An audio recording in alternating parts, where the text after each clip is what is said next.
তাজা পেঁয়াজ বা রসুন ছাড়াই যদি তৈরি হয় এমন একটি রান্না যার ঘ্রাণে সবাই রান্নাঘরের দিকে ছুটে আসে, আজ সেই দারুণ কৌশলই আপনাদের সঙ্গে শেয়ার করব। শুধু পেঁয়াজের গুঁড়া আর রসুনের গুঁড়া ব্যবহার করে খুব সহজে তৈরি করব অসাধারণ স্বাদের একটি রেসিপি। হ্যালো এভরিওয়ান, আসসালামু আলাইকুম। ওয়েলকাম টু আরুসি আমি কিচেন। সবাই কেমন আছেন? আশা করি সবাই ভালো আছেন। আলহামদুলিল্লাহ, আল্লাহর রহমতে আমিও ভালো আছি।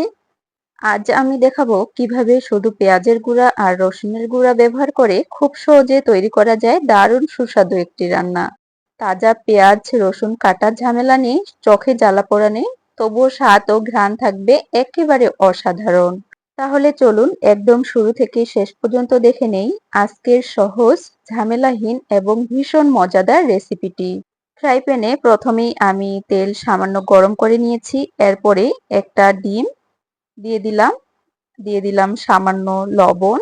আপনারা চাইলে এলাচের গুঁড়াও এড করতে পারেন, তবে পার্সোনালি আমার এলাচের গুঁড়ো পছন্দ না, তাই আমি শুধুমাত্র লবণ এড করেছি। ডিমের এক পাশটা হয়ে গেলে অপর পাশে উল্টে দিয়ে সামান্য ভেজে উঠিয়ে নিব। একইভাবে 3টা ডিম ভেজে নিয়েছি। ডিমগুলোকে খুব বেশি ভাজা যাবে না, ভিডিওতে দেখতেই পারছেন আমি কিভাবে ভেজে নিয়েছি। অন্য একটি ফ্রাই প্যানে দিয়ে দিলাম সয়াবিন তেল। তেল কিছুটা গরম হয়ে আসলে কিছু আস্ত জিরা এবং একটা তেজপাতা দিয়ে দিলাম। হালকা আছে ভেজে নিব। এ পর্যায়ে দারুণ একটা ঘ্রাণ বের হয়ে আসবে। এরপর এড করব কাঁচামরিচ। আমি এখানে 5 থেকে 6টার মতো কাঁচা পাকা মরিচ মাঝখান থেকে চিড়ে নিয়েছি। আবারও কিছুক্ষণ ভালোভাবে নেড়েচেড়ে একটু ভেজে নিব, যতক্ষণ না কাঁচামরিচের গন্ধটা চলে যায়।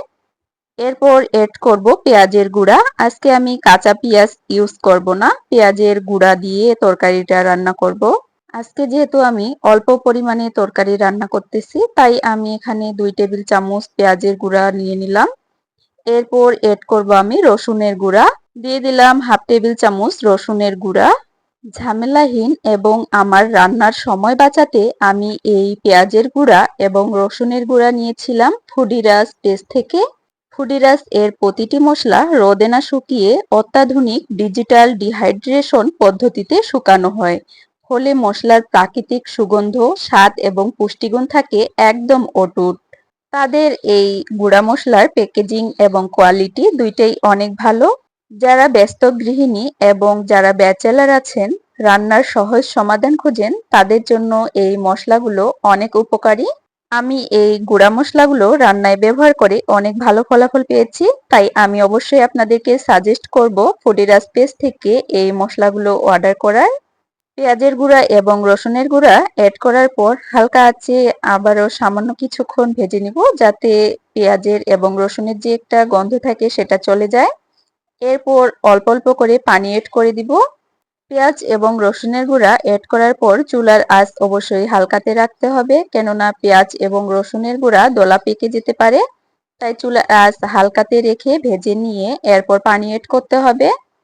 এরপর এড করলাম 1 চামচ হলুদের গুঁড়া, 1 চামচ মরিচের গুঁড়া, হাফ চা চামচ লবণ, ধনিয়ার গুঁড়া হাফ চা চামচ। লবণ অবশ্যই স্বাদ অনুযায়ী আপনারা এড করবেন এবং ঝাল কতটুক খান তার উপর নির্ভর করে মরিচের গুঁড়া এড করবেন। যেহেতু আমরা কাঁচা মরিচ এড করেছি, তাই সে অনুযায়ী গুঁড়া মরিচটা এড করতে হবে। যেহেতু ডিম এড করার পর ঝোল কিছুটা কমে যাবে, তাই আমি আরো একটু পানি যোগ করলাম। এরপর ঢাকনা বন্ধ করে জাল করে নিব। পানিটা যখন ফুটতে শুরু করবে, ওই পর্যায়ে ঢাকনা উঠিয়ে আবারও কিছুক্ষণ নেড়েচেড়ে জাল করে নিব। এ পর্যায়ে পেঁয়াজ এবং রসুনের দারুণ একটা ফ্লেভার চারিদিকে ছড়িয়ে পড়েছে। বোঝার কোনো উপায় নেই যে পেঁয়াজ এবং রসুনের গুঁড়া দিয়ে আজকে রান্না করা হচ্ছে। এবারে এড করে দিব আগে থেকে ভেজে রাখা ডিমগুলো।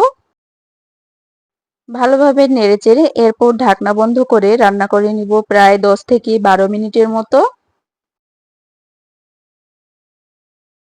10 মিনিট পর ঢাকনা সরিয়ে চেক করে নিব ঝোলটা কতটুকু ঘন হয়ে এসেছে।